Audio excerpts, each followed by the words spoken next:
마태복음 25장의 열처녀 비유에 대해서 간단하게 살펴보도록 하겠습니다. 마태복음 25장 1절부터 13절의 말씀입니다. 그때 천국은 마치 등을 들고 신랑을 맞으러 나간 열처녀와 같다 하리니 그 중에 다섯은 미련하고 다섯은 설기 있는 자라. 미련한 자들은 등을 가지되 기름을 가지지 아니하고 설기 있는 자들은 그릇에 기름을 담아 등과 함께 가져갔더니 신랑이 드디어 오므로 다 졸며 잘세. 밤중에 소리가 나되 보라 신랑이로다 맞으러 나오라 하매 이에 그 처녀들이 다 일어나 등을 준비할세. 미련한 자들이 설기 있는 자들에게 이르되 우리 등불이 꺼져가니 너의 기름을 좀 나눠 달라 하거늘 설기 있는 자들이 대답하여 이르되 우리와 너희가 쓰기에 다 부족할까 하노니 차라리 파는 자들이 가서 너희 쓸 것을 사라 하니 그들이 사러 간 사이에 신랑이 오므로 준비하였던 자들은 함께 혼인잔치에 들어가고 문은 닫힌지라. 그 후에 남은 처녀들이 와서 이르되 주여 주여 우리에게 열어주소서. 대답하여 이르되 진실로 너에게 이르노니 내가 너희를 알지 못하노라 하였느니라. 그런즉 껴있으라. 너희는 그날과 그때를 알지 못하느니라. 열처녀 비유라고 하는 이 본문 비유의 핵심이 무엇일까요? 제가 마태복음 24장의 종말론에서 마태복음 24장과 25장의 전체적인 구조를 소개를 해드린 바가 있습니다. 그러니까 오늘 그 열처녀 비유, 마태복음 25장에 기록된 이 열처녀 비유 또한 마태복음 24장의 종말론적 그 연장선에서 함께 이해를 해야 된다는 것입니다. 마태복음 24장 25장의 그 전체 구조를 간략하게 다시 말씀을 드리면 마태복음 24장 1절과 3절은 배경적 설명을 나타내죠. 그 다음에 마태복음 24장 4절부터 14절까지는 일반적 환란에 대해서 15절부터 28절은 대환란, 그리고 29절부터 31절까지는 예수 그리스도의 재림에 대해서 기록하고 있고, 그 다음에 마태복음 24장 32절부터 25장 30절까지에는 7가지의 종말론적 비유들이 기록이 됐다고 말씀드릴 수가 있습니다. 32절부터 36절 무화과나무 비유, 37절부터 39절은 노아시대 비유, 40절부터 42절은 맷돌 가는 두 여자 비유, 43절부터 44절까지는 주인과 도둑 비유, 그리고 45절부터 51절까지는 충성된 종과 악한 종 비유를 기록하고 있고, 25장 1절부터 13절까지는 열처녀 비유, 그리고 14절부터 30절까지는 달란트 비유에 대해서 기록을 해놓고 있습니다. 그러니까 이러한 구조에서 보는 바와 같이 열처녀 비유는 예수께서 똑같은 종말론적 교훈을 주기 위해서 반복적으로 설명하신 7개의 비유들 중에서 6번째 비유로 등장하고 있다는 것입니다. 따라서 열처녀 비유는 종말론적인 가르침, 즉 예수 그리스도의 재림을 제자들이 깨어 준비해야 한다는 것입니다. 특히 슬기로운 다섯 처녀가 바로 제자들이 추구해야 될 바람직한 모델로 나타나고 있습니다. 이 본문 비유에서 신랑은 당연히 다시 오시는 하나님이신 예수 그리스도 자신이십니다. 즉 예수 그리스도의 재림 사건을 전제로 하고 있다는 것입니다. 세대주의 종말론에서 종종 이 비유를 환란 전 휴거 사건으로 이해하고 있지만 성경적으로는 그 근거가 빈약하다고 말씀드릴 수밖에 없습니다. 여기서 혼인잔치는 종말론적 재림 시에 신랑이신 그리스도와 신부된 교회 공동체와의 완전한 연합을 상징하고 있습니다. 다만 우리가 참고로 알아야 될 이 마태복음 25장의 이 혼인잔치는 요한복음 2장에 나와 있는 가나 혼인잔치와 사실 조금 차이가 있다고 말씀드릴 수가 있습니다.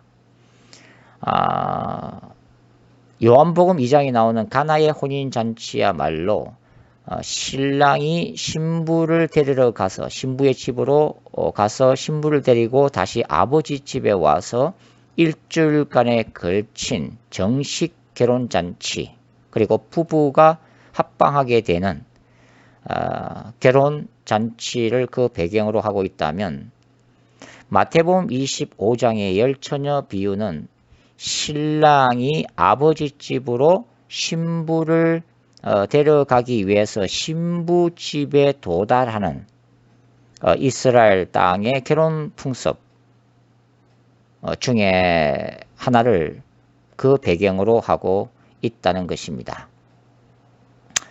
즉 오늘의 본문은 신부가 다시 오실 신부를 데리러 오시는 신랑을 맞이하기 위한 비유인데요.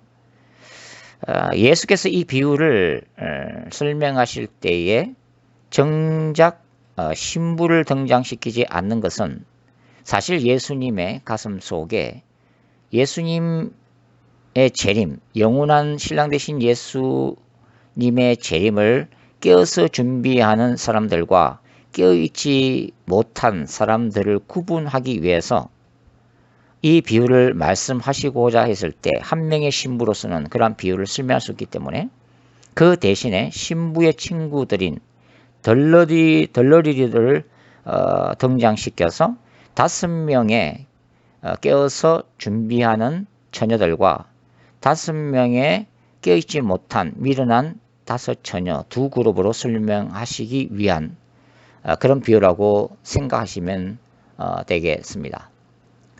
여하튼 이 혼인잔치는 종말론적 재림 시에 신랑으로 오시는 예수 그리스도와 신부된 교회 공동체와의 완전한 연합을 상징하고 있음은 명백한 사실입니다. 요한계시록 19장 19절에는 정확하게 예수님의 재림을 하늘에서 일어나는 혼인잔치로 비유하면서 이렇게 기록하고 있습니다.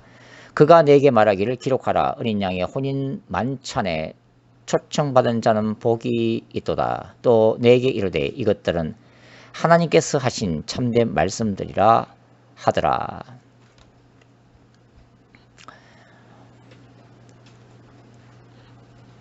우리가 마태복음 24장을 읽어보면 예수님의 재림의 징조를 제자들이 알아야 하고 31부터 33절, 그리고 항상 깨어 있어야 하고 42절, 준비되어 있어야 함을 강조하고 있습니다. 44절. 그러나 모든 이들이 다 깨어서 준비하는 것은 아닙니다.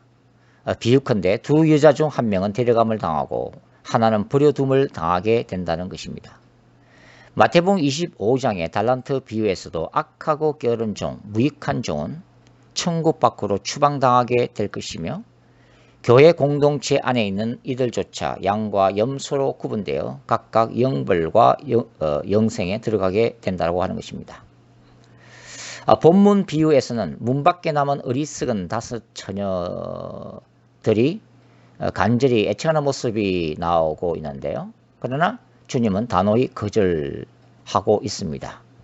11절과 12절 말씀이 이렇게 기록되어 있죠. 그 후에 남은 처녀들이 와서 이르되 주여 주여 우리에게 열어주소서. 대답하여 이르되 진실로 내게 이르노니 내가 너희를 알지 못하노라 하였느니라.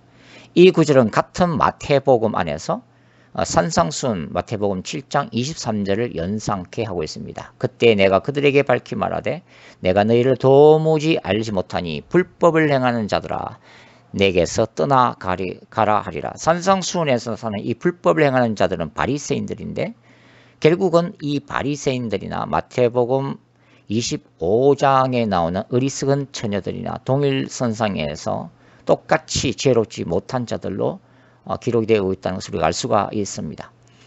결론적으로 슬기로운 5 처녀들은 재림의 날에 깨어 준비함으로 천국에 들어가게 되고 어리석은 5 처녀는 깨어있지 못함으로 실패하게 된다는 엄중한 경고가 주님으로부터 주어지고 있다는 것을 우리가 알 수가 있습니다.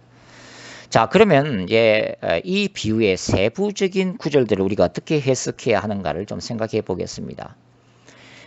예수님의 비유에 나오는 모든 세부적인 부분들을 지나치게 상징적 알레고리로 풀면 해석상의 혼란이 발생합니다. 즉 비유라고 하는 것은 그 당시의 문화나 풍습을 배경으로 하고 있지만 비유의 모든 세부적인 것들을 다 해석해서 가르쳐 주고자 하는 의도는 아닙니다. 즉 각 비유에는 중심되는 사상이 존재하고 있고 그것을 파악하는 것으로 충분하다고 하는 것입니다.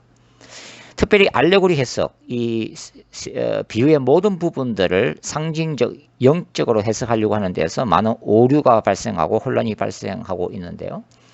예를 들면 지방교회 위트니스 리의 해석에 따르면 다음같이 해석을 하고 있습니다.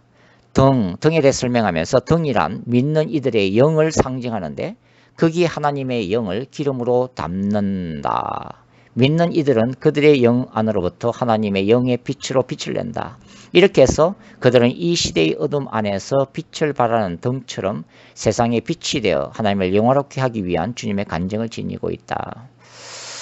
이러한 알레고리 영적인 해석은 그냥 듣기에는 굉장히 깊고 오묘한 그런 신비로운 해석과 가르침을 담고 있는 것처럼 보이지만 물론 때로는 이러한 해석이 성경 전체를 통해서는 맞는 해석이기도 하지만 그러나 비유에 나오는 모든 구절들을 이런 식으로 영위하게 될 때에 수천 가지의 다른 가르침들이 나오게 된다는 것입니다.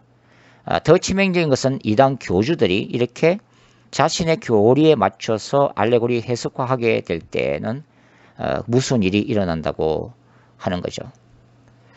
결국은 비유에 있어서의 상징성이 어느 정도는 사용 가능하기는 하지만 지나친 알레고리적 해석은 위험하다고 말씀을 드릴 수가 있습니다.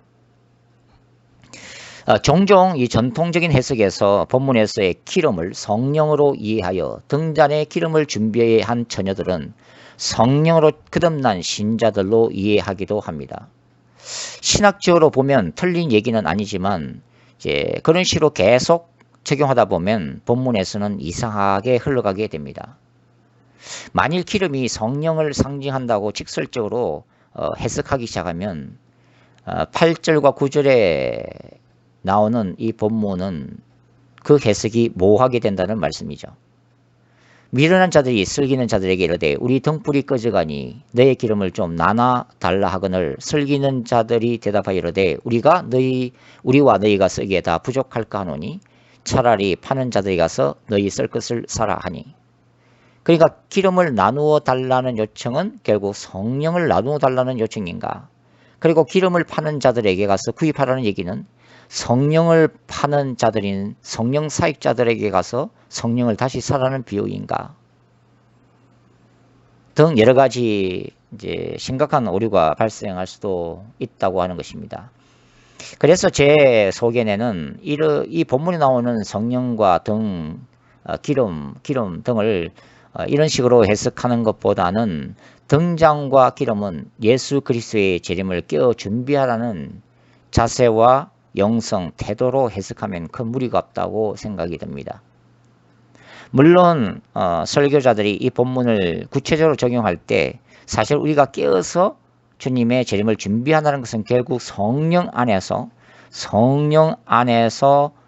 죄를 회개하고 성령 안에서 신부단장하고 성령 안에서 구별된 삶을 산다는 것을 얼마든지 적용할 수는 있지만 이 본문 비유에서 이렇게 직접적으로 기름 이꼴 성령으로 바로 해석하는 것은 문제가 있다는 말씀입니다.